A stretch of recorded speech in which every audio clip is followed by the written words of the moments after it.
Let that sync ಇನ್. ನಮ್ಮ ದೇಶ ಎಷ್ಟು ನನಗನ್ಸುತ್ತೆ ಮನುಷ್ಯತ್ವವನ್ನು ಕಳ್ಕೊಂಡ್ಬಿಟ್ಟಿದೆ ಅಂತ ಹೇಳಿದ್ರೆ ಹಿಂದೆ ಮುಂದೆ ಯೋಚನೆ ಮಾಡೋದಿಲ್ಲ. ಅಷ್ಟು ಚಿಕ್ಕ ಮಕ್ಕಳ ಮೇಲೆ ಕೂಡ ರೇಪ್.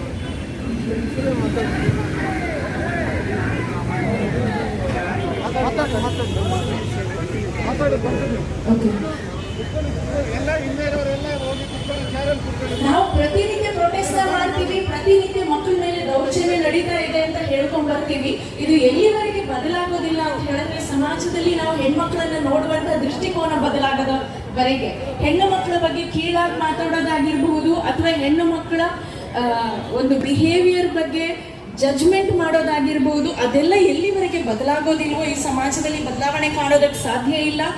ರೇಪ್ಗಳು ಕಮ್ಮಿ ಆಗಬೇಕು ಅಂತ ಹೇಳಿದ್ರೆ ದ ಓನ್ಲಿ ಥಿಂಗ್ ಈಸ್ ನಿಮ್ಮ ಮಕ್ಕಳಿಗೆ ಸರಿಯಾದ ಒಂದು ವ್ಯಾಲ್ಯೂಸ್ನ ಕಲಿಸ್ಕೊಡಿ ಅಂತ. ಹೆಣ್ಮಕ್ಳನ್ನ ನೋಡೋ ದೃಷ್ಟಿಕೋನ ಬದಲಾಗಬೇಕು. Only then there are hopes, there are chances of changes in our society ಅಂತ ನಾನು ಹೇಳಕ್ ಇಷ್ಟಪಡ್ತೀನಿ. And one thing that I liked about this programme as well as the program in Congress Bhavan, I have to thank Harry sir and Nalpat, both of you, for this, because every other protest and program that happens for women, against women's atrocities, it is generally 90% of the men who come and talk and we women listen and walk away. I really appreciate ಕಳೆಕಳೆಯಾಗಿ ಕೇಳ್ಕೊಳ್ತೀವಿ ಎಲ್ಲ ನನ್ನ ಮಿತ್ರ. But ಅದೇ ರೀತಿ ಕಾಂಗ್ರೆಸ್ ಪಕ್ಷ ಇದನ್ನ ರಾಜಕೀಯ ಮಾಡ್ತಾ ಇದೆ ಅನ್ನೋದು ಒಂದು ಮಾತು ಇದೆ. ಇಲ್ಲ, ಕೇಳ್ತಾರೆ ರಾಜಸ್ಥಾನಲ್ಲೂ ಆಗಿದೆಯಲ್ಲ, ಯಾಕೆ ಅದ್ರ ಬಗ್ಗೆ ನೀವು ಕೊಡ್ಸೋದ್ರಲ್ಲಿ ನಿರ್ಭಯ. ರಾಜಸ್ಥಾನಲ್ಲೂ ನಾವು ಯಾವ ಕಾಸ್ಟ್ಗಾದ್ರೂ ಸೇರಿರ್ಲಿ, ಇಲ್ಲಿ ಈ UP ಸರ್ಕಾರ ಏನ್ ಮಾಡ್ತಾ ಇದೆ ಅಂತ ಅಂದ್ರೆ ಅಲ್ಲಿನ ಯೋಗಿ ಆದಿತ್ಯನಾಥ್ CM ಆಗಿರೋರು ಕೊಡಬಾರ್ದು, ಅವರು ಅದಕ್ಕೆ ಲಾಯಕ್ಕಲ್ಲ ಅಂತ ಹೇಳ್ತಾರೆ. ನಾವು ಹೆಣ್ಮಕ್ಳು ಫ್ರೀಡಮ್ ತಗೊಂಡು ಲಾಯಕ್ ಇಲ್ವಾ? ಒಬ್ಬ CM ಕೊಡೋ ಸ್ಟೇಟ್ಮೆಂಟ್ ಇದು. ಅವರು ಠಾಕೂರ್ ವಂಶದವರು, ಠಾಕೂರ್ ವಂಶದವ್ರಿಗೆ ಬಿಸಿ ರಕ್ತ ಇರುತ್ತೆ. ಹಂಗಂದ್ರೆ ಇದು ಆಯ್ತು ಇರಬಹುದು. ನಿಮ್ಗೆಲ್ಲರಿಗೂ ಗೊತ್ತಿರೋ ಹಂಗೆ ಒಬ್ಬ ಮದುವೆ ಆಗಿರೋ ಮಹಿಳೆ ಕೂಡ ಅವಳ ಒಪ್ಪಿಗೆ ಇರೋ ಒಬ್ಬ ಗಂಡ ಅವನ ಮುಟ್ಟಿದ್ರೇನು ಅದು ಶಿಕ್ಷೆ. ಇದು ಏನು ಅನ್ಯಾಯ ಮಾಡ್ತಿದಾರಲ್ಲ ಅದರ ಬಗ್ಗೆ ನಮ್ಮ ಹೋರಾಟ ಇರೋದು. ಯಾಕಂದ್ರೆ ನಾವು ಹೋರಾಟ ಮಾಡ್ತಾ ಇರೋದು ನೀವು ಸರಿಯಾದ ದಾರಿನಲ್ಲಿ ಹೋಗ್ತಾ ಇಲ್ಲ, ನೀವೆಲ್ಲ ಸಾಕ್ಷಿಗಳನ್ನು ಮುಚ್ಚಿಡಕ್ಕೆ ಟ್ರೈ ಮಾಡ್ತಾ ಇದ್ದೀರಾ. ನಮಗೆ ಹೆಣ್ಣು ಮಕ್ಕಳಿಗೆ ಈ BJP ಸರ್ಕಾರದಲ್ಲಿ ನಮಗೆ ನಂಬಿಕೆ ಇಲ್ಲ, ನಮಗೆ ಧೈರ್ಯ ಇಲ್ಲ ಓಡಾಡಕ್ಕೆ. ಈಗ ಹೇಳಿದ್ರು ಈ ಗಂಡು ಮಕ್ಕಳಾಗ್ಲಿ ಜಾತಿ ಬಿಟ್ಟು ಪಕ್ಷ ಬಿಟ್ಟು ನಾವೆಲ್ಲರೂ ಇದಕ್ಕೆ ಹೋರಾಟ. UP ಸರ್ಕಾರ ಅಥವಾ ಅಲ್ಲಿನ ಸಿಸ್ಟಮ್, ಅಲ್ಲಿನ ಪೊಲೀಸ್ ಇಲಾಖೆ. ಭಾರತ್ ಮಾತಾ ಕಿ, ಬೋಲೋ ಭಾರತ್ ಮಾತಾ ಕಿ, ಬೋಲೋ ಕಾಂಗ್ರೆಸ್ ಪಾರ್ಟಿ ಕಿ, ಬೋಲೋ ಶ್ರೀ ಎನ್.ಎ. ಹರೀಶ್ ಕಿ. ಇವಾಗ ನಮ್ಮನ್ನು ಉದ್ದೇಶಿಸಿ ನಮ್ಮ ಕೊನೆಯದಾಗಿ ಅವರ ಮಾತುಗಳಲ್ಲಿ ಅದಾದ್ಮೇಲೆ ನಮ್ಮ ಪ್ರೊಟೆಸ್ಟ್ ಮುಗಿಸೋಣ.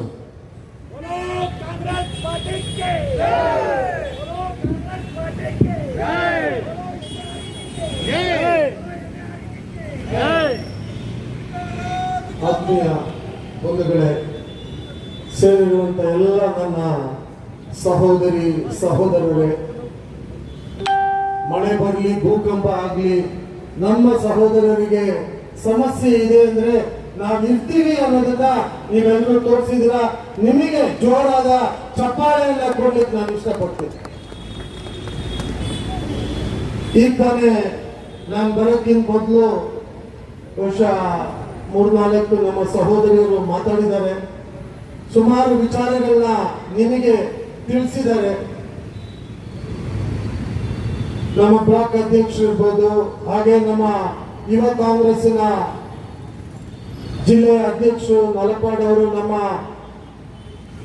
ಕಾಂಗ್ರೆಸ್ ಪಕ್ಷದ ಜಿಲ್ಲಾಧ್ಯಕ್ಷರು ಶೇಖರಣ್ಣ ಅವರು ಬಂದಿದ್ದಾರೆ. ಇವತ್ತು ನಾವು ಯಾಕೆ ಇಲ್ಲಿ ಸೇರಿದ್ದೀವಿ ಅನ್ನೋದ್ರ ಬಗ್ಗೆ ಆಲೋಚನೆ ಮಾಡಿದ್ರೆ ಮಾನವೀಯತೆ ಕಳ್ಕೊಳ್ತಾ ಇದೆ ಈ ದೇಶ ಅಂತ ನಾವೆಲ್ಲರೂ ಕೂಡ ಅರ್ಥ ಮಾಡ್ಕೋಬೇಕಾಗುತ್ತೆ. ಮಾನವೀಯತೆ ಇಲ್ಲದೆ ಇರುವಂತ ಒಂದು ದೇಶ ಆಗೋದ್ರೆ ಈ ದೇಶ ಹೇಗಿರ್ಬೋದು ಅಂತ ನೀವು ಆಲೋಚನೆ ಮಾಡಿ. ರಾಮರಾಜ್ಯದ ಬಗ್ಗೆ ಮಾತಾಡ್ತಾರೆ, ಅಧಿಕಾರಕ್ಕೆ ಬರ್ಲಿಕ್ಕೆ ರಾಮರಾಜ್ಯ ನಾವು ಮಾಡ್ತೀವಿ ಅಂತಾರೆ. ಇದೇನ ರಾಮರಾಜ್ಯ ಅಂತ ನಾವು ಕೇಳುವಂತ ಪರಿಸ್ಥಿತಿ ಅವರು ತಂದಿಟ್ಟಿದ್ದಾರೆ. ರಾಮರಾಜ್ಯದಲ್ಲಿ ಹೆಂಗಸರಿಗೆ ಗೌರವ ಇರಲಿಲ್ವಾ? ಹೆಂಗಸರನ್ನ ಕಾಪಾಡುವಂತ ಕರ್ತವ್ಯ ಗಂಡಸರದ್ದು ಇರ್ಲಿಲ್ವಾ ಅಂತ ನಾವು ಕೇಳುವಂತ ಪರಿಸ್ಥಿತಿ ಯಾಕೆ ಬಂತು ಅಂತ ಆಲೋಚನೆ ಮಾಡಿ. ಬಿಜೆಪಿ ಪಕ್ಷ ಏನು ಜಾತ್ಯತೀತವಾಗಿ ಜಾತಿಯನ್ನ ಕೋಮುವಾದಿಯಾಗಿ ಅಧಿಕಾರಕ್ಕೆ ಬಂದು ಹಿಂದೂ ಮುಸ್ಲಿಂ ಕ್ರಿಶ್ಚಿಯನ್ ಅಂತೇಳಿ ನಮ್ಮನ್ನ ಒಡೆಯುವಂತ ಪ್ರಯತ್ನ ಮಾಡಿದ್ರು. ಖಂಡಿತ ನಮ್ಮಲ್ಲಿ ಒಂದು ವ್ಯತ್ಯಾಸವನ್ನ ತರುವಂತ ಪ್ರಯತ್ನ ಅವರು ಮಾಡಿದ್ದಾರೆ. ಆದ್ರೆ ಇವತ್ತು ಯಾವ ಒಂದು ಘಟನೆ, ಒಂದು ಹೆಣ್ಣು ಮಗಳು 19 ವರ್ಷದ ಮೋನಿಶಾ ಅನ್ನೋ ಒಂದು ಮಗಳನ್ನ 4 ಜನ ಸೇರ್ಕೊಂಡು ರೇಪ್ ಮಾಡಿ ಅವರ ದೇಹವನ್ನ ಅವರ ಕುಟುಂಬಕ್ಕೆ ಕೂಡ ತೋರಿಸದೆ ಅದನ್ನ ಸುಟ್ಟಾಕುವಂತ ಕೆಲಸ, ಅದು ಪೊಲೀಸು ಅಧಿಕಾರಿಗಳನ್ನ ಹಿಡ್ಕೊಂಡು ಮಾಡಿದ್ದಾರೆ. ಇವರಿಗೆ ಮಾನ ಮರ್ಯಾದೆ ಯಾವುದಾದ್ರೂ ಇದೆ ಅಂತ ನಾವು ಕೇಳಬೇಕಾಗ್ತದೆ. ದೀನ ದಲಿತರು, ಹಿಂದುಳಿದ ವರ್ಗ, ಅಲ್ಪಸಂಖ್ಯಾತರು ಇವರಿಗೆ ಸಂರಕ್ಷಣೆ ಇದೆಯಾ ಅನ್ನೋ ಪ್ರಶ್ನೆ ನಾವು ಕೇಳಬೇಕಾಗ್ತದೆ. ಹೆಂಗಸರಿಗೆ ಜಾತಿನೇ ಇಲ್ಲ. ನನ್ನ ಪ್ರಕಾರ ಎಲ್ಲ ಹೆಂಗಸರು ಒಂದ್ ಜಾತಿಗೆ ಸೇರಿದವರು. ಅದರಿಂದ ಯಾವ ಜಾತಿ ಹೆಂಗಸಾದ್ರು, ಏನ್ ಮೇಲ್ ಜಾತಿ ಇರ್ಬೋದು, ಕೀಳ್ ಜಾತಿ ಇರ್ಬೋದು, ಅವ್ರವ್ರ ಮನೆಯಲ್ಲಿ ಕೂಡ ಆ ಹೆಂಗಸರಿಗೂ ಇವರು ಹಿಂಸೆ ಮಾಡ್ತಾ ಇರ್ತಾರೆ. RSS ಒಬ್ಬ ನಾಯಕ UP-ಯ MLA ಒಬ್ರು ಹೇಳ್ತಾರೆ, ಮಹಿಳೆಯರಿಗೆ ಸ್ವಲ್ಪ ಸಂಸ್ಕೃತಿ ಹೇಳ್ಕೊಡ್ಬೇಕು, ನಾವು ಎಲ್ಲಂದ್ರಲ್ಲಿ ಹೋಗ್ಬಾರ್ದು ಅವರು ಅಂತ. ಯಾಕೆ ಸ್ವಾಮಿ, ಈ ದೇಶ ಅವ್ರಿಗೆ ಸೇರಿಲ್ವಾ? ಈ ಊರು ಅವ್ರಿಗೆ ಸೇರಿದ್ದಲ್ವಾ? ಇವ್ರು ಎಲ್ಲಿ ಬೇಕಲ್ಲಿ ಹೋಗ್ಬಾರ್ದ? ಏನ್ ಬೇಕಾದ್ ಮಾಡಬಾರ್ದ? ನೀವ್ ಹೇಳಿದ್ದೇ ಮಾಡಬೇಕು, ನೀವ್ ಹೇಳಿದ್ದೇ ಕೇಳಬೇಕು, ನೀವ್ ಹೇಳಿದ್ದೇ ತಿನ್ಬೇಕು. ಇದು ನಿಮ್ಮ ಸಂಸ್ಕೃತಿ. ಈ ದೇಶದ ಸಂಸ್ಕೃತಿ ಅದಲ್ಲ. ನಮ್ಮ ಅಕ್ಕ ತಂಗಿಯರು, ನಮ್ಮ ತಾಯಂದ್ರನ್ನ ಜೊತೆಯಲ್ಲಿ ತಗೊಂಡು ಹೋಗುವಂತ ಸಂಸ್ಕೃತಿ ನಮ್ಮ ದೇಶದ್ದು. ಕಾಂಗ್ರೆಸ್ ಪಕ್ಷ ನಮಗೆ ಹೇಳ್ಕೊಟ್ಟಿರುವಂತ ಪಾಠ, every Indian is my brother and sister. ಈ ಸ್ಲೋಗನ್ ಅನ್ನ ಹೇಳ್ತಾ ಬೆಳೆದಿರುವಂತವ್ರು ನಾವು. ನಮ್ಮನ್ನ ಭೇದ ಭಾವವನ್ನ ಮಾಡಲಿಕ್ಕೆ ಯಾವತ್ತೂ ಬಿಟ್ಟಿಲ್ಲ. ಆದ್ರೆ ಇವತ್ತು ಈ UP ಸರ್ಕಾರ, UP ಮಾತ್ರ ಅಲ್ಲ, ಬಿಜೆಪಿ ಸರ್ಕಾರ ಎಲ್ಲೆಲ್ಲಿದೆ ಅಲ್ಲೆಲ್ಲ ಇದು ನಡೀತಾ ಇದೆ. ಕೇವಲ UP-ಯಲ್ಲಿ ಮಾತ್ರ ಅಲ್ಲ, ಇವತ್ತು ರೇಪ್ ಮಾಡಿದ ನಂತರ ಆ ತಂದೆ ತಾಯಿಗೆ ಆ ಹೆಣ ಕೂಡ ನೋಡ್ಲಿಕ್ಕೆ ಅವಕಾಶ ಮಾಡಿಕೊಡ್ಲಿಲ್ಲ. ಯೋಚನೆ ಮಾಡಿ, ನಮ್ಮ ಮನೆಯಲ್ಲಿ ಆಗಿದ್ರೆ ಯಾವ ತರ ನಾವು ಸಹಿಸ್ತಾ ಇದ್ವಿ ಇದನ್ನ ಅಂತ. ತಡ್ಕೊಳಕ್ ಆಗ್ತಾ ಇತ್ತ ನಮ್ಮ ಕೈಯಲ್ಲಿ? ನಮ್ಮ ಮಕ್ಳಿಗಾದ್ರೆ ಯಾವ ತರ ತಡ್ಕೊಳ್ತೀವಿ ನಾವು ಇದನ್ನ?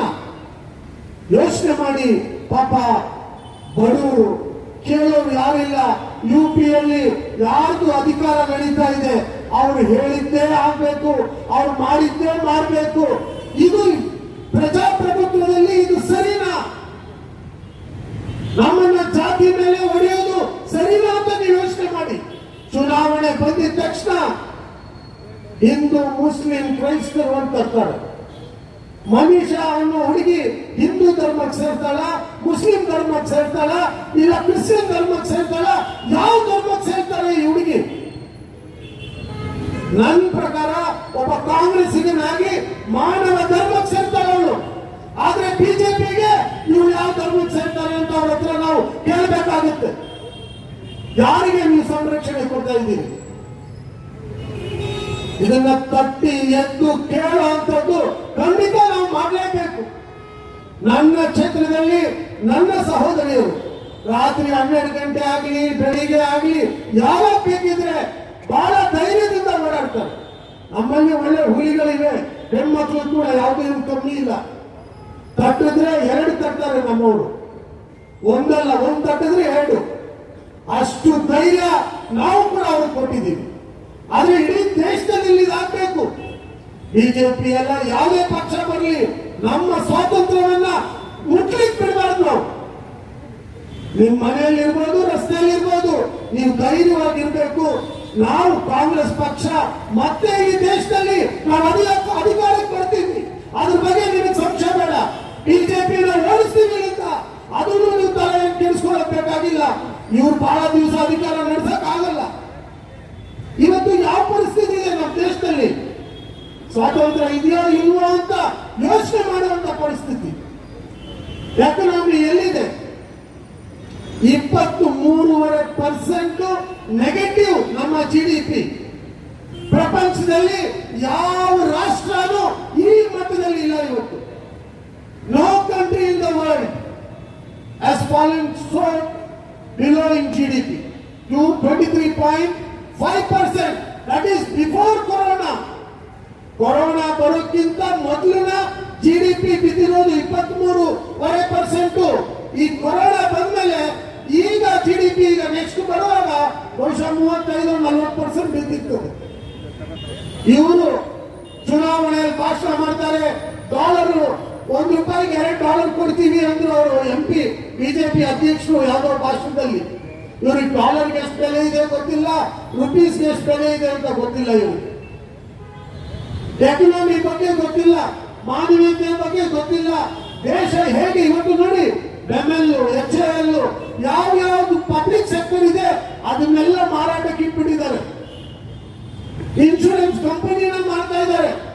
ಸರ್ಕಾರ 70 ವರ್ಷದಲ್ಲಿ ಕಾಂಗ್ರೆಸ್ ಕ್ಯಾ ಕಿಯಾ ಅಂತ ಕೇಳ್ತಾನೆ ಇದ್ದಾರೆ. ಕಾಂಗ್ರೆಸ್ ಜೋ ಭಿ ಕಿಯಾ ವೋ ಆಪ್ ಬೇಚ್ ರಹೆ ಹೈ. ಕಾಂಗ್ರೆಸ್ ಮಾಡಿರುವಂತದನ್ನ ಇವತ್ತು ನೀವು ಮಾರಾಟ ಮಾಡ್ತಾ ಇದ್ದೀರಾ. ಕಾಂಗ್ರೆಸ್ ಮಾಡಿಟ್ಟಂತ ನಮ್ಮ ಅಣ್ಣ ತಮ್ಮಂದಿರು ಅಕ್ಕ ತಂಗಿರಲ್ಲಿ ಇದ್ದಂತ ಪ್ರೀತಿ ವಿಶ್ವಾಸವನ್ನ ಕೂಡ ನೀವು ಕೊಳ್ಳೆ ಹೊಡಿತಾ ಇದ್ದೀರಿ. ಇವತ್ತು ನಾವು ಯಾವತ್ತೂ ಅಂತ ವ್ಯತ್ಯಾಸ ತೋರಿಸಲೇ ಇರಲಿಲ್ಲ. ಇವತ್ತು ನೀವು ಜಾತಿಯನ್ನ ತಂದು ಹೊಡಿತೀರಿ, ಗಂಡಸು ಹೆಂಗಸಂತ ಹೊಡಿತೀರಿ, ಯಾವ್ಯಾವ ತರ ಹೊಡಿತೀರಿ ನಮ್ಮನ್ನ ನೀವು.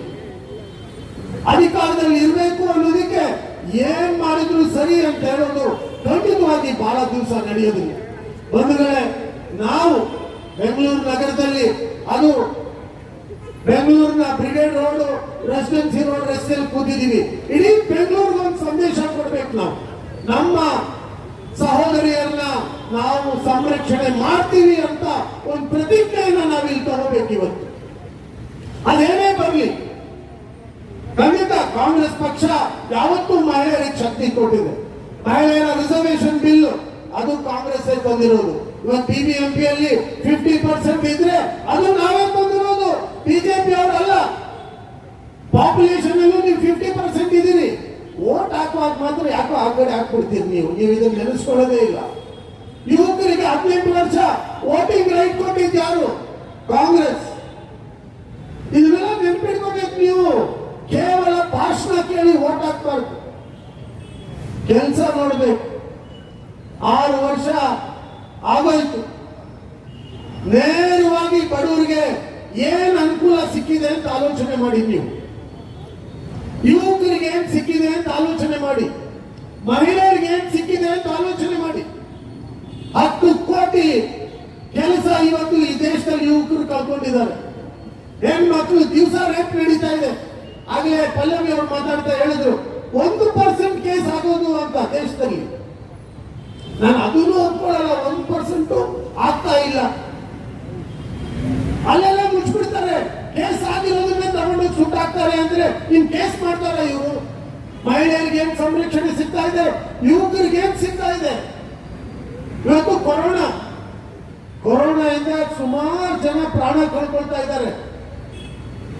ನಮ್ಗೆ ಹತ್ತಿರದಲ್ಲಿರುವಂತವ್ರು ಸುಮಾರು ಜನ ನಾವಿವತ್ತು ಕಳ್ಕೊಂಡು ಇಲ್ಲಿ ನಿಂತಿದ್ದೀವಿ. ಸರ್ಕಾರ ಏನ್ ಮಾಡ್ತಾ ಇದೆ? ಸರ್ಕಾರ ಕೈ ಬಿಟ್ಬಿಟ್ಟಿದ್ದಾರೆ. ಏನು ಕೊರೋನಾ ಬಂದಂಗ್ ಬರ್ಲಿ, ನೀವು ಅದ್ರ ಜೊತೆಗೆ ಬದುಕಬೇಕು, ದೇವರೇ ಕಾಪಾಡಬೇಕು ಅಂತ ಹೇಳಿದ್ರು ಕೇಂದ್ರ ಸಚಿವರು. ಅವ್ರು ಈಗ ದೇವ್ರ ನೆನಪು ಬಂದಿದೆ. ನಾವು ಸದಾ ದೇವರೇ ಕಾಪಾಡಬೇಕು ಅಂತ ಹೇಳುವಂತವ್ರು. ನಾವು ಕಷ್ಟಕ್ಕೆ ಅಂತೆಲ್ಲ ಸುಖಕ್ಕೂ ದೇವ್ರನ್ನೇ ಕೇಳುವಂತವ್ರು ನಾವು. ಆದ್ರೆ ಅವ್ರಿಗೆ ಈಗ ಕೊರೋನಾ ಬಂದು ನೆತ್ತಿಗೆ ಏರಿದ ಮೇಲೆ ದೇವರೇ ಕಾಪಾಡಬೇಕು. Is it that we expect from the government? Responsible minister giving an answer.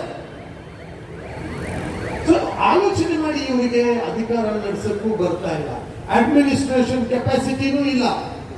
ಈ ದೇಶ ಸ್ವತಂತ್ರ ಆದಂತ ಭಾರತವನ್ನ ಕಳೆದ 1947ರಿಂದ ಸುಮಾರು ಕಷ್ಟಪಟ್ಟು ಬಹಳಷ್ಟು ಸ್ಯಾಕ್ರಿಫೈಸ್ಗಳನ್ನ ಮಾಡಿ ಈ ದೇಶ ಈ ಮಟ್ಟಕ್ಕೆ ತಂದಿರುವಂತದ್ದು ಕಾಂಗ್ರೆಸ್ ಪಕ್ಷ. ಬಹಳ ಹೆಮ್ಮೆಯಿಂದ ಈ ಮಾತು ಹೇಳ್ತೀನಿ. ಬಿಜೆಪಿ ಅವರು ನಾವು ಏನ್ ಅದು ಮಾಡಿದ್ವಿ, ಏನ್ ಮಾಡಿದ್ರೆ ಒಂದು ಹೇಳ್ಬಿಡಿ ನೀವು ನೋಡೋಣ. ಪಬ್ಲಿಕ್ ಸೆಕ್ಟರ್ ಒಂದು ನೀವು ಯಾವ್ದು ಮಾಡಿದ್ರೆ ಹೇಳಿ ನೋಡೋಣ. ನಾವು ಮಾಡಿರೋದನ್ನೆಲ್ಲ ಮಾಡ್ತಾ ಇದ್ದೀರಿ ನೀವು. ಯುವಕರಿಗೆ ಏನ್ ಕೆಲಸ ಕೊಟ್ಟಿದ್ದೀರಿ ಹೇಳಿ, ಎಷ್ಟು ಕೋಟಿ ಜನಕ್ಕೆ ಕೆಲಸ ಕೊಟ್ಟಿದ್ದೀರಿ ಹೇಳಿ ನೀವು ನೋಡೋಣ. ಮಹಿಳೆಯರಿಗೆ ಇಂದಿರಮ್ಮ ತಂದಿರೋ ಹಳೇ ವಿಡೋ ಪೆನ್ಷನ್ ಇವತ್ತು ಅದೇ ಹೊಸದಾಗಿ ಏನಾದ್ರು ತಂದಿದ್ದಾರೆ ನಿಮ್ಗೆ ಯಾರಿಗಾದ್ರು ನೋ ಸ್ಕೀಮ್ಸ್. ಯುವಕರಿಗೆ ಏನ್ ಸ್ಕೀಮ್ ತಂದಿದ್ದಾರೆ ನೀವು? ದಯವಿಟ್ಟು ಬಂಧುಗಳೇ, ನಾವೇ ನಮ್ಮನ್ನ ಮೋಸ ಮಾಡಬಾರ್ದು. ನೀವೇ ನಿಮ್ಮನ್ನ ಮೋಸ ಮಾಡಿದ್ರೆ ಭಗವಂತನೂ ನಿಮ್ಮನ್ನ ಕಾಪಾಡಕ್ಕಾಗಲ್ಲ. ಅವ್ರು ಭಗವಂತ ಕಾಪಾಡ್ತಾನೆ ಅಂತಾರಲ್ಲ, ನಾವೇ ನಮ್ಮನ್ನ ಮೋಸ ಮಾಡಿದ್ರೆ ಖಂಡಿತ ಭಗವಂತನೂ ನಮ್ಮನ್ನ ಕಾಪಾಡಕ್ಕಾಗಲ್ಲ. ಇದನ್ನ ಅರ್ಥ ಮಾಡ್ಕೊಳ್ಳಿ. ನಾವು ನಮ್ಮನ್ನ ಮೋಸ ಮಾಡಲ್ಲ ಅಂದ್ರೆ ನಮ್ಮ ಸ್ವಾತಂತ್ರ್ಯ, ನಮ್ಮ ಹಕ್ಕನ್ನ ಕೇಳುವಷ್ಟು ಧೈರ್ಯ ಆದ್ರೂ ನೀವು ಇಟ್ಕೋಬೇಕು. ಪ್ರಪಂಚದಲ್ಲಿ ನಡೀತಾ ಇರೋ ಅನ್ಯಾಯ ಎಲ್ಲ ಏನ್ ಪ್ರಪಂಚದಲ್ಲೆಲ್ಲ ಕೆಟ್ಟವರು ಅಂತ ಅಲ್ಲ. ಕೇವಲ 1% ಜನ ಕೆಟ್ಟವರು ಇರ್ಬೋದು. ಆ 1% ಜನ ಕೆಟ್ಟದ್ದು ಮಾಡಿದಾಗ ಎದ್ದು ನಿಂತು ಕೇವಲ ಧೈರ್ಯ ಇಲ್ಲದೆ ಇರೋದ್ರಿಂದ ಅದು ನಡೀತಾ ಇರೋದು. ಇದನ್ನ ಅರ್ಥ ಮಾಡ್ಕೊಳ್ಳಿ ನೀವು. ಅದನ್ನ ತಟ್ಟಿ ಕೇಳಬೇಕು ನಾವು. ಆವಾಗ ಕೆಟ್ಟದ್ದು ನಿಲ್ಲುತ್ತೆ. ಕೆಟ್ಟದ್ದು ನಮ್ಮನ್ನು ನೋಡಿದಾಗ ಓಡೋಗುತ್ತೆ. ಖಂಡಿತ ನೀವು ನೋಡಿದಿರಿ, ಕಳೆದ 12 ವರ್ಷ ನಿಮ್ಮ ಶಾಸಕನಾಗಿ ಶಾಂತಿನಗರ ಕ್ಷೇತ್ರದಲ್ಲಿ ಯಾವ ತರ ಬದಲಾವಣೆಯನ್ನ ನಾವು ತಂದಿದ್ದೀವಿ, ಯಾವ ತರ ನಿಮಗೆ ಸಂರಕ್ಷಣೆಯನ್ನ ಕೊಡುವಂತ ಕಾರ್ಯಕ್ರಮ ನಮ್ಮ ಪೊಲೀಸ್ ಇಲಾಖೆಯವರಿದ್ದಾರೆ. ಯುಪಿ ಪೊಲೀಸ್ ಬಗ್ಗೆ ನಾನು ಮಾತಾಡಲ್ಲ, ಆದ್ರೆ ನಮ್ಮ ರಾಜ್ಯದಲ್ಲಿರುವಂತ ಪೊಲೀಸರು ಕೂಡ ಬಹಳಷ್ಟು ಮಾನವೀಯತೆಯಿಂದ ಕೆಲಸ ಮಾಡ್ತಾರೆ. ಮಹಿಳೆಯರಿಗೆ ನೋಡಿ, ನೀವು ನೋಡಿದ್ರಿ ಏನು ರಾಹುಲ್ ಗಾಂಧಿ ಅವರು, ಪ್ರಿಯಾಂಕಾ ಗಾಂಧಿ ಅವರು ಏನು ಇವ್ರ ಮನೆಗೆ ಹೋಗುವಾಗ ಪೊಲೀಸು ಅಂದ್ರೆ ಗಂಡಸು ಪೊಲೀಸು ಪ್ರಿಯಾಂಕಾ ಗಾಂಧಿನ ತಳ್ತಾ ಇದ್ದಾರೆ ಇಟ್ಕೊಂಡು. ಕಾನೂನಲ್ಲೇ ಅದಕ್ಕೆ ಜಾಗ ಇಲ್ಲ. ಮಹಿಳೆ ಪೊಲೀಸರು ಬಿಡ್ಬೇಕಿತ್ತು. ಯಾಕೆ ನಮ್ಮ ಪ್ರಧಾನಮಂತ್ರಿಗೆ ಇದು ಕಾಣಿಸ್ತಾ ಇಲ್ವಾ? ಚೌಕಿದಾರ್ ಅಂತ ಹೇಳುದು ಈಗ ಬಿಟ್ಬಿಟ್ಟು ಚೌಕಿದಾರ್ ಅಂತ ಹೇಳ್ತಾ ಇಲ್ಲ ಈಗ. ಯಾಕೆಂದ್ರೆ ಅದು ಫೇಲ್ ಆಗೋಯ್ತು. चौकीदार का काम चले गया। अब क्या काम कर रहे हो आप मालूम नहीं। ಒಂದು ಹೆಣ್ಣು ಮಗಳನ್ನ ಪೊಲೀಸ್ ಹಿಡ್ಕೊಂಡು ತಳ್ಳಿದ್ರೆ ಅವ್ರನ್ನ ಕೇಳಷ್ಟು ಕೂಡ ನಿಮಗೆ ಒಂದು ಕರುಣೆ ಇಲ್ಲ ಅಂದ್ರೆ ನಾವೇನ್ ಹೇಳ್ಬೇಕು? ರಾಹುಲ್ ಗಾಂಧಿ ಅವ್ರನ್ನ ಹಾಕಿ ತಳ್ಳಿ ರೋಡಲ್ಲಿ ಬಿಸಾಕಿದ್ರು. ಗಂಡಸು ಮಗು ಅದು ಬಿಡಲ್ಲ, ನಾನು ಹೋಗ್ತೀನಿ ಅಂತ ಹೇಳಿ ಮತ್ತೆ ಅಲ್ಲಿಗೆ ಹೋದ್ರು, ಬಿಡ್ಲಿಲ್ಲ. ಇದು ಕಾಂಗ್ರೆಸ್ ರಕ್ತ. ಇದು ಸೋಲನ್ನ ಯಾವತ್ತೂ ಒಪ್ಕೊಳ್ಳಲ್ಲ ಅನ್ನೋ ಮಾತನ್ನ ನೀವು ಅರ್ಥ ಮಾಡ್ಕೊಳ್ಳಿ. ಎದುರಿಸಕ್ಕೆ ಬರಬೇಡಿ. ನಾವು ಎದುರೋ ಜನ ಅಲ್ಲ, ಕಾಂಗ್ರೆಸ್ಸಿಗರು ಎದುರೋರಲ್ಲ. ನಾವು ಎದುರಿಸಲ್ಲ, ಆದ್ರೆ ನಾವು ಅನ್ಯಾಯವನ್ನ ತಡ್ಕೊಳ್ಳಲ್ಲ. ಇದನ್ನ ಅರ್ಥ ಮಾಡ್ಕೊಳ್ಳಿ ನೀವು. ನಮ್ಮ ದೇಶದ ಪ್ರತಿಯೊಬ್ಬ ಭಾರತೀಯನನ್ನ ಕಾಪಾಡುವಂಥದ್ದು ನಮ್ಮ ಕರ್ತವ್ಯ ಅಂತ ನಾವು ಬಯಸ್ತೀವಿ. ಇವತ್ತು ಏನು ನಮ್ಮ ಮನೀಷಾ ವಾಲ್ಮೀಕಿ ಒಂದು 19 ವಯಸ್ಸಿನ ನಮ್ಮ ಸಹೋದರಿಗೆ ಆಗಿರುವಂತ ಅನ್ಯಾಯಕ್ಕೆ ನಾವು ಇವತ್ತು ಕೇವಲ ಒಂದು 2 ಗಂಟೆ ಕಾಲ ಪ್ರೊಟೆಸ್ಟ್ ಮಾಡೋದು ಮಾತ್ರ ಅಲ್ಲ, ನಮ್ಮ ಪ್ರಾಣ ಬೇಕಿದ್ರು ತ್ಯಾಗ ಮಾಡಕ್ಕೆ ನಾವು ತಯಾರಾಗಿದ್ದೀವಿ ಅನ್ನೋ ಮಾತನ್ನ ಈ ಮೂಲಕ ಹೇಳಕ್ ಇಷ್ಟಪಡ್ತೀವಿ ನಾವು. ಯಾಕಂದ್ರೆ ಯಾವುದೇ ಒಂದು ದೀನ ದಲಿತರನ್ನ, ಹಿಂದುಳಿದ ವರ್ಗದವ್ರನ್ನ, ಅಲ್ಪಸಂಖ್ಯಾತರನ್ನ ಮುಟ್ಟಿ ನೀವು ರಾಜಕೀಯ ಮಾಡಬಾರ್ದು. ದೇಶವನ್ನು ಉದ್ಧಾರ ಮಾಡೋ ರಾಜಕೀಯ ಮಾಡಿ, ಪ್ರತಿಯೊಬ್ಬರಿಗೆ ಸಂರಕ್ಷಣೆಯನ್ನು ಕೊಡುವಂತ ರಾಜಕೀಯ ಮಾಡಿ. ಪ್ರಜಾಪ್ರಭುತ್ವದಲ್ಲಿ 5 ವರ್ಷಕ್ಕೆ ಬರುವ ಜನ ವೋಟ್ ಹಾಕ್ತಾರೆ. ನೀವು ವೋಟ್ ಹಾಕಿದರೆ ನಾವು ಒಪ್ಕೊಳ್ತೀವಿ. ಆದ್ರೆ ಇದು ಜನರನ್ನ ಕಾಪಾಡ್ಲಿಕ್ಕೋಸ್ಕರ ಹಾಕಿರುವಂತ ಓಟು, ಜನರ ಮೇಲೆ ಅನ್ಯಾಯ ಮಾಡಕ್ಕೆ ಹಾಕಿರುವಂತ ಓಟ್ ಅಲ್ಲ ಅಂತ ಅರ್ಥ ಮಾಡ್ಕೋಬೇಕಾಗಿದೆ. ಅದರಿಂದ ಬಂಧುಗಳೇ, ತಾವೆಲ್ಲ ಇಷ್ಟೊತ್ತು ಕೂತು ತಮ್ಮ ಸುಮಾರು ಜನ ಪಕ್ಷದ ನಾಯಕರುಗಳು, ಹಿರಿಯರು ತಾವೆಲ್ಲ ಬಂದಿದ್ದೀರಿ. ತಮಗೆ ಅದು ವಿಶೇಷವಾಗಿ ನಮ್ಮ ಸಹೋದರಿಯರು ಲಾವಣ್ಯ ಅವರು ಮಾತಾಡ್ತಾ ಹೇಳುದು, ಹೆಂಗಸರಿಗೆ ಮಾತಾಡೋಕೆ ಪ್ಲಾಟ್ಫಾರ್ಮ್ ಅಂತ. ಹೆಂಗಸರಿಗೆ ನಮ್ಮ ಮನಸ್ಸಲ್ಲೇ ಜಾಗ ಕೊಟ್ಬಿಟ್ಟಿದೀವಿ ನಾವು. ಪ್ಲಾಟ್ಫಾರ್ಮ್ ಅಲ್ಲಿ ಕೊಡೋದು ಏನ್ ಬಂತು? ಅದರಿಂದ ಅದ್ರ ಬಗ್ಗೆ ತಲೆ ಕೆಡಿಸ್ಕೋಬೇಡಿ. ನಮ್ಮ ಜೊತೆಯಲ್ಲಿ ಇಲ್ಲಿ ಶಾಂತಿನಗರಲ್ಲಿ ಒಬ್ಬೊಬ್ರು ನಮ್ಮ ಸಹೋದರರು ನಮಗೂ ಅವ್ರು ಅಷ್ಟೇ ಪ್ರೀತಿ ವಿಶ್ವಾಸವನ್ನ ತೋರಿಸ್ತಾರೆ. ಯಾವತ್ತೂ ಕೂಡ ಹೆಚ್ಚು ಕಮ್ಮಿ ಯಾರಾದ್ರೂ ಬೇರೆಯವರು ಮೋಸ ಮಾಡಿದ್ರು ಇವ್ರು ಮೋಸ ಮಾಡೋದಿಲ್ಲ. ಈ ನಂಬಿಕೆ ವಿಶ್ವಾಸ ನಮ್ಮ ಮಧ್ಯದಲ್ಲಿ ಸದಾ ಇರಲಿ. ನಾವು ಅನ್ಯೋನ್ಯ ಇದನ್ನ ಕಾಪಾಡ್ಕೊಂಡು ಹೋಗ್ಬೇಕು. ಪ್ರತಿಯೊಬ್ರು ನಾವು ನಮ್ಮ ಸಹೋದರಿಯರನ್ನ ರಕ್ಷಣೆ ಮಾಡುವಂತ ಕೆಲಸ ಮಾಡಬೇಕು. ಸೊ ಅದರಿಂದ ಈ ಒಂದು ಪ್ರತಿಭಟನೆ ನಮ್ಮ ಕಾಂಗ್ರೆಸ್ ಪಕ್ಷದ ಅಧ್ಯಕ್ಷರು DK ಶಿವಕುಮಾರ್ ಅವರು ಒಂದು ಕರೆಯನ್ನ ಕೊಟ್ಟು ಇಡೀ ರಾಜ್ಯದಲ್ಲಿ ನಮ್ಮ ವಿರೋಧ ಪಕ್ಷ ನಾಯಕರು ಸಿದ್ದರಾಮಯ್ಯನವರು ಒಂದು ಕರೆಯನ್ನ ಕೊಟ್ಟು ಇಡೀ ರಾಜ್ಯದಲ್ಲಿ ಈ ಪ್ರತಿಭಟನೆ ಆ ಎಲ್ಲ ಕಡೆನೂ ಆ ಒಂದೊಂದು ಅಸೆಂಬ್ಲಿ ಕ್ಷೇತ್ರದಲ್ಲಿ ಒಂದೊಂದು ಕಾರ್ಪೊರೇಷನ್ ವಾರ್ಡ್ ಅಲ್ಲಿ ಇದು ನಡೀತಾ ಇದೆ. ಇದರ ಉದ್ದೇಶ ಪ್ರತಿಯೊಂದು ಮನೆಯಲ್ಲಿ ಕೂಡ ಅರ್ಥ ಆಗ್ಬೇಕಾಗಿದೆ. ನಾವು ನಮ್ಮ ಮಕ್ಕಳನ್ನ ಹೆಣ್ಮಕ್ಳನ್ನ ಕಾಪಾಡ್ಕೋಬೇಕು. ನಾವು ಇಂಥ ಕಿರುಳು ಜನರ ಕೈಗೆ ನಾವು ನಮ್ಮ ಹೆಣ್ಮಕ್ಳನ್ನ ಬಿಟ್ಕೊಡಬಾರ್ದು ಅನ್ನೋದನ್ನ ಪ್ರತಿಯೊಬ್ಬರು ಅರ್ಥ ಮಾಡ್ಕೋಬೇಕು ಅಂತ ಹೇಳಿ ಇದನ್ನ ಇಡೀ ರಾಜ್ಯದಲ್ಲಿ ನಾವು ಮಾಡ್ತಾ ಇದ್ದೀವಿ. ಖಂಡಿತ ನಮ್ಮ ಯುವ ಕಾಂಗ್ರೆಸ್ಸಿನ ನಮ್ಮ ಡಿಸ್ಟ್ರಿಕ್ಟ್ ನ ಅಧ್ಯಕ್ಷರು ನಲಪಾಡು ಬಹಳಷ್ಟು ಶ್ರಮ ಪಟ್ಟಿದ್ದಾರೆ. ಹಾಗೆ ನನ್ನ ಬ್ಲಾಕ್ ಅಧ್ಯಕ್ಷರು ಜಾನಕಿರಾಮ್ ಮತ್ತು ನಂದಕುಮಾರ್ ಅವರು ಕೂಡ, ಹಾಗೆ ನಮ್ಮ ಮಾಜಿ ಕಾರ್ಪೊರೇಟರ್ಸ್, ವಾರ್ಡ್ ಅಧ್ಯಕ್ಷರು, ಬ್ಲಾಕ್ ಅಧ್ಯಕ್ಷರುಗಳು, ಎಲ್ಲರೂ ನನ್ನ ಸಹೋದರರು. ನೀವು ಈ ಕೊಡುವಂತ ಶಕ್ತಿ, ನೀವು ಪ್ರದರ್ಶನ ಮಾಡುವಂತ ವಿಶ್ವಾಸ, ಖಂಡಿತ ನಾವು ನಮ್ಮ ಸಮಾಜವನ್ನ ಕೂಡ ಕಾಪಾಡ್ಕೋಬೇಕು. ನಮಗ್ ಗೊತ್ತಿಲ್ಲದೇನೆ ಕೆಲವೊಂದ್ಸರಿ ಎಲ್ಲೆಲ್ಲೋ ನಡೆದೋಗುತ್ತೆ ಕೆಲವು ಘಟನೆಗಳು, ಅದನ್ನ ಕೂಡ ನಾವು ಕಾಪಾಡುವಂತ ಕೆಲಸ ಮಾಡಬೇಕು. ಮಹಿಳೆಯರನ್ನ ತಾಯಿ ಸ್ಥಾನದಲ್ಲಿ ನೋಡ್ತೀವಿ. ನಮ್ಮ ಸೌಮ್ಯ ರೆಡ್ಡಿ ಅವರು ಬಂದಿದ್ದಾರೆ. ಸಹೋದರಿ ಬನ್ನಿ ಸೌಮ್ಯ ಅವರು.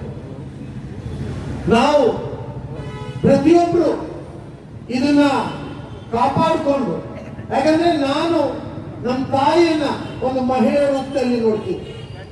ಆ ತಾಯಿ ಇಲ್ಲದೆ ಹೋಗಿದ್ರೆ ಎನ್ಎ ಹ್ಯಾರಿಸ್ ನಿಮ್ ಶಾಸಕನೂ ಇರ್ಲಿಲ್ಲ, ನಾನು ಇಲ್ಲಿ ನಿಂತು ಮಾತಾಡ್ತಾನೂ ಇರ್ಲಿಲ್ಲ. ಇದನ್ನ ಪ್ರತಿಯೊಬ್ರು ಅರ್ಥ ಮಾಡ್ಕೋಬೇಕು. ಒಂದು ಮಹಿಳೆ ನಮ್ಮ ಸಹೋದರಿ, ಅಕ್ಕ, ತಂಗಿ, ಸ್ನೇಹಿತಿ, ನಮ್ಮ ಹೆಂಡತಿ, ನಮ್ಮ ಮಕ್ಕಳನ್ನ ನೋಡ್ಕೊಳ್ತಾರೆ, ನಮ್ಮ ಸಂಸಾರ ನಡೆಸ್ತಾರೆ, ಎಷ್ಟು ಕೆಲಸ ಮಾಡ್ತಾರೆ ಅವರು. ಅವ್ರಿಗೆ ಗೌರವ ಕೊಡದೆ ಇದ್ರೆ ನಾವು ಮನುಷ್ಯರಾಗ್ಲಿಕ್ಕೆ ಸಾಧ್ಯನ? ಖಂಡಿತವಾಗಿಲ್ಲ. ಅದರಿಂದ ಮಾನವರಾಗಿ, ಒಳ್ಳೆ ಮಾನವನಾಗಿ ಬದುಕೋಣ. ನಾವು ಅನ್ಯೋನ್ಯ ಒಬ್ಬೊಬ್ರು ಇನ್ನೊಬ್ರಿಗೆ ಸಹಾಯ ಮಾಡೋಣ, ಸಂರಕ್ಷಣೆ ಮಾಡೋಣ, ರಕ್ಷಣೆಯನ್ನ ಕೊಡೋಣ. ಇನ್ನು ಬರುವಂತ ಚುನಾವಣೆಯಲ್ಲಿ ಬಿಜೆಪಿ ಪಕ್ಷಕ್ಕೆ ಸರಿಯಾದಂತ ಉತ್ತರ ಕೊಡುವಂತ ಕೆಲಸ ನಾವು ಮಾಡಬೇಕು. ಯಾವತ್ತು ನಾವು ಅದು ಕೊಡ್ತೀವಿ ಆವಾಗ ಮಾತ್ರ ಅವ್ರಿಗೆ ಅದು ಅರ್ಥ ಆಗೋದು. 300 ಇದ್ದಿದ್ದು 340 ಆಯ್ತು, ನಮ್ಮನ್ನು ಯಾರು ಕೇಳ್ತಾರೆ ಅಂತ ಅನ್ಕೊಂಡ್ಬಿಟ್ಟಿದ್ದಾರೆ ಅವರು. ಅದು ಆಗ್ಬಾರ್ದು. 300 ಇರೋದು ಇನ್ನು 40 ಹೋಗ್ಬೇಕು. ಆ ಕೆಲಸ ನಾವೆಲ್ಲರೂ ಕೂಡ ಮಾಡಬೇಕು. ಈ ದೇಶವನ್ನ ಕಾಪಾಡ್ಲಿಕ್ಕೋಸ್ಕರ ಆ ಕೆಲಸ ಮಾಡಬೇಕು. ಮುಂದಿನ ಪ್ರಜೆಗಳನ್ನ ಕಾಪಾಡ್ಲಿಕ್ಕೋಸ್ಕರ ನಾವು ಆ ಕೆಲಸ ಮಾಡಬೇಕು ಅಂತ ಹೇಳಿ ನಮ್ಮ ಸೌಮ್ಯ ರೆಡ್ಡಿ ಅವರು ಶಾಸಕ ಮಿತ್ರರು ಬಂದಿದ್ದಾರೆ. ಅವರಿಗೆ ಸ್ವಾಗತ ಮಾಡ್ತೀನಿ ನಾನು. Thank you Soumya for coming here. ನಮ್ಮ ಶೇಖರಣ್ಣ ಅವ್ರಿಗೂ ಸ್ವಾಗತ ಮಾಡ್ತೀನಿ. ಹಾಗೆ ನಮ್ಮ ಜಿಲ್ಲಾ ಅಧ್ಯಕ್ಷರು, ಬಹಳಷ್ಟು ಮಳೆ ಬಂತು, ಹಾಗಾಗಿ ಸ್ವಲ್ಪ ಜನ ಬರಲ್ಲ ಬರ್ತೀನಿ ಅಂದ್ರು. ಪಲ್ಲವಿ ಅವರಿಗೆ ನಾನು ಫೋನ್ ಮಾಡಿದ್ದೆ 5 ಗಂಟೆಗೆ, ಮಳೆ ಬಂತು ಅಂದ್ರು, ಆದ್ರೂ ಬಂದಿದ್ದಾರೆ. ಸೊ ಇವೆಲ್ಲ ನಿಮ್ಮ ಆ ಒಂದು ಕಾನ್ಫಿಡೆನ್ಸ್, ನೀವು ಕೊಡುವಂತ ವಿಶ್ವಾಸ, ಪ್ರೀತಿ, ಇದು ಖಂಡಿತ ನಾವು ಯಾವತ್ತು ನೀವು 24 ಗಂಟೆಯಲ್ಲಿ ಎನಿ ಟೈಮ್ ನಮ್ಮನ್ನು ಕರೆದ್ರೆ ನಿಮಗೋಸ್ಕರ ನಾವು ಬರ್ತೀವಿ ಅನ್ನೋ ಮಾತನ್ನ ಹೇಳಿ ನನ್ನ ಮಾತನ್ನು ಮುಗಿಸ್ತೇನೆ. ಜೈ ಹಿಂದ್, ಜೈ Karnataka.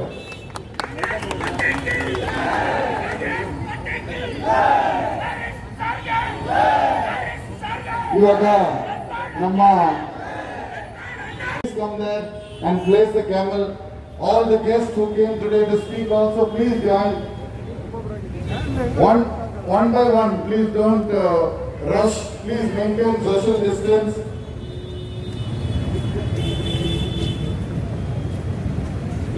Bolo Bharat Mata ki! Bolo Bharat Mata ki! Bolo Congress Party ki! Bolo Shri Haris ki! ಧಿಕ್ಕಾರ ಧಿಕ್ಕಾರ ಬಿಜೆಪಿಗೆ ಧಿಕ್ಕಾರ ಧಿಕ್ಕಾರ ಧಿಕ್ಕಾರ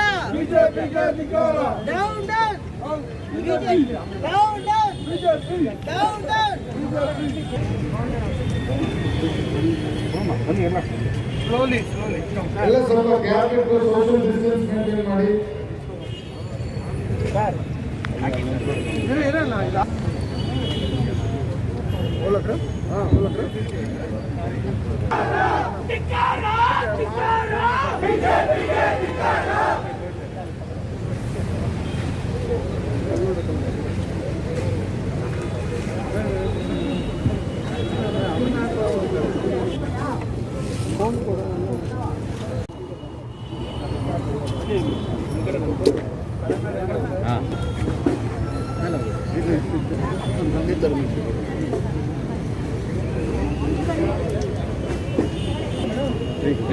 Filo.